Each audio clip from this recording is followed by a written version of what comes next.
Assalamualaikum warahmatullahi wabarakatuh. Selamat bertemu kembali dalam penyampaian mata kuliah Etika Administrasi Negara.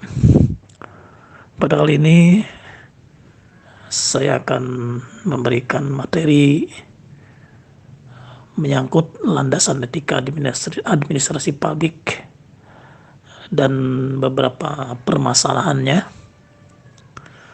Saudara sekalian, sesungguhnya antara etika dan administrasi publik itu mempunyai landasan yang berbeda. Etika merupakan induknya filsafat, nilai, dan moral, sedangkan administrasi publik merupakan dunianya keputusan dan tindakan. Etika bersifat abstrak dan berkenaan dengan persoalan baik dan buruk, sedangkan administrasi bersifat konkret dan harus mewujudkan apa yang diinginkan. Menurut Burton, etika adalah seperangkat nilai-nilai dan norma-norma moral yang menjadi pegangan dari seseorang atau kelompok dalam mengatur tingkah lakunya. Sedangkan menurut Darwin mengartikan bahwa etika sebagai prinsip-prinsip moral yang disepakati bersama oleh suatu kesatuan masyarakat yang menuntun perilaku individu dalam berhubungan dengan individu lain dalam masyarakat. Sebagai gambaran, setidaknya kita mengenal 3 etika dalam berorganisasi. Yang pertama, kita namakan etika individu, yaitu menentukan baik atau buruk perilaku orang perorangan dan dalam hubungannya dengan orang lain.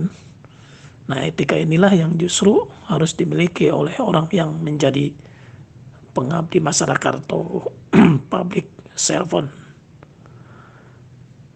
Kedua adalah etika organisasi, yaitu etika yang berfungsi sebagai aturan atau etik as rule yang dicerminkan dalam struktur organisasi dan fungsi-fungsi serta prosedur, termasuk di dalamnya sistem intensif dan disintensif dan sanksi-sanksi yang berdasarkan pada aturan. Yang ketiga adalah etika profesi. Ini berkaitan dengan pekerjaan seseorang yang berlaku dalam suatu kerangka yang diterima oleh semua yang secara hukum ataupun secara moral mengikat mereka dalam kelompok profesi yang bersangkutan. Ketiga macam etika tersebut idealnya dapat diikuti dan dipatuhi serta sekaligus dijadikan pedoman, dijadikan pegangan atau referensi seseorang dalam melakukan hubungan dengan orang dalam organisasi, dalam menjalankan tugas organisasi, dan dalam menjalankan pekerjaan profesinya. Permasalahan etika administrasi publik, kita tahu bahwa salah satu agenda reformasi dalam bidang administrasi publik adalah bagaimana mengupayakan terciptanya good government, yaitu suatu sistem penyelenggaraan pemerintah yang bersih, bertanggung jawab, dan profesional yang ditandai dengan adanya aparat birokrasi pemerintahan yang senantiasa mengedepankan terpenuhinya public accountability dan responsibility. Untuk itu, setiap aparat birokrasi pemerintah yang ada di seluruh level pemerintahan harus memiliki rasa kepekaan atau responsif terhadap kepentingan masyarakat maupun terhadap masalah-masalah yang ada dan harus dipecahkan di masyarakat. Bertanggung jawab dalam pelaksanaan tugas atau pekerjaan, dan harus pula bersifat representatif dalam pelaksanaan tugas. Hal ini berarti dihindarinya penyalahgunaan wewenang atau tindakan yang melampaui wewenang yang dimiliki, baik ditinjau dari berbagai peraturan yang berlaku maupun dari nilai-nilai etika administrasi publik dan etika pemerintahan. Dan sangat perlu ditekankan bahwa good government hanya akan terwujud apabila setiap aparat birokrasi pemerintah dalam pelaksanaan tugasnya senantiasa melandasi pengambilan kebijakan dengan prinsip ekonomis, efisien, dan efektif sebagai perwujudan tanggung jawab yang bersifat objektif. Di samping adanya tanggung jawab yang bersifat subjektif, yaitu sikap tidak membedakan kelompok sasaran pembangunan dan senantiasa berupaya mewujudkan keadilan serta adanya keterbukaan atau kejujuran. Dewasa ini para pejabat administrasi banyak yang terjerat dalam kasus-kasus yang bertentangan dengan etika, seperti penyuapan, korupsi yang sedang marak sekarang, yaitu korupsi bansos, dan gratifikasi serta tindakan asusila lainnya. Korupsi berasal dari bahasa Latin corruptio, yang artinya penyimpangan dari kesucian, tindakan tak bermoral, kebencian, kebusukan, kerusakan, ketidakjujuran atau kecurangan.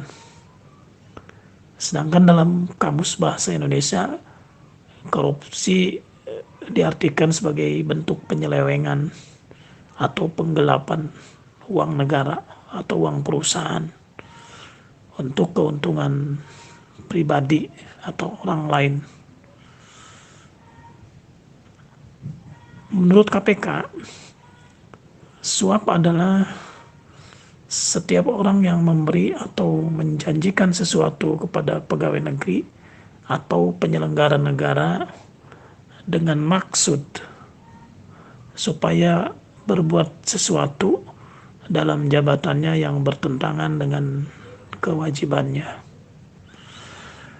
Korupsi mempunyai karakteristik sebagai kejahatan yang tidak mengandung kekerasan, dengan melibatkan unsur-unsur tipu muslihat, ketidakjujuran, dan penyembunyian suatu kenyataan. Korupsi merupakan tindakan yang merugikan negara secara langsung maupun tidak langsung. Struktur birokrasi yang berorientasi ke atas menjadi penyebab banyaknya penyelewengan. Beberapa kasus yang sekarang sedang marak yang berkaitan dengan korupsi atau terjadinya penyelewengan secara etik administrasi publik, yaitu dengan adanya korupsi bantuan bansos, di mana telah terjadi penyelewengan dengan adanya rekomendasi pemesanan goodie bag tas. dan kemudian adanya markup, ya semacam kelebihan per paket 10.000. Nah, ini sangat-sangatlah menusuk nurani masyarakat kita, sangat menodai dan mencederai hak-hak yang sebenarnya menjadi hak orang-orang miskin, orang-orang kecil, namun telah dikorup oleh mereka yang punya kepentingan dan punya kewenangan dalam hal penyaluran baksos. Apalagi ini pada masa-masa pandemi, orang sangat membutuhkan. Dan kita juga tahu telah terjadi juga korupsi dengan adanya benih lobster, di mana para mereka yang dekat dengan pusat pemimpinan atau kewenangan terhadap pembudidayaan lobster beramai-ramai membuka perusahaan untuk mendapatkan tender supaya dia bisa membeli benih-benih lobster yang akan nanti dibudidayakan. Memang pengadaan barang dan jasa di lingkungan pemerintah seringkali bermasalah, baik dari segi kualitas barang yang tidak sesuai maupun memang adanya unsur korupsi, ada unsur kolusi dan ada unsur nepotisme antara pejabat pemerintah dengan para penyedia barang atau jasa. Upaya untuk memberantas praktek-praktek KKN dalam proses pengadaan barang dan jasa berkembang semakin kuat dengan semakin tumbuhnya kesadaran dan kebutuhan masyarakat dan pemerintah untuk meningkatkan partisipasi dan peran serta masyarakat, terutama dalam bentuk pengawasan terhadap proses pengadaan barang dan jasa pemerintah.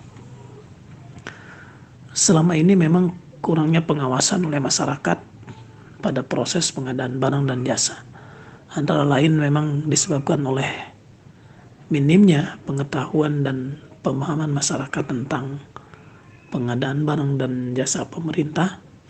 Di samping itu juga memang tidak tersedianya mekanisme pengawasan dan mekanisme untuk menyampaikan pengaduan atas dugaan penyimpangan pada suatu proses pengadaan barang dan jasa, semakin memperkecil keinginan, peran dan partisipasi masyarakat untuk melakukan fungsi pengawasan.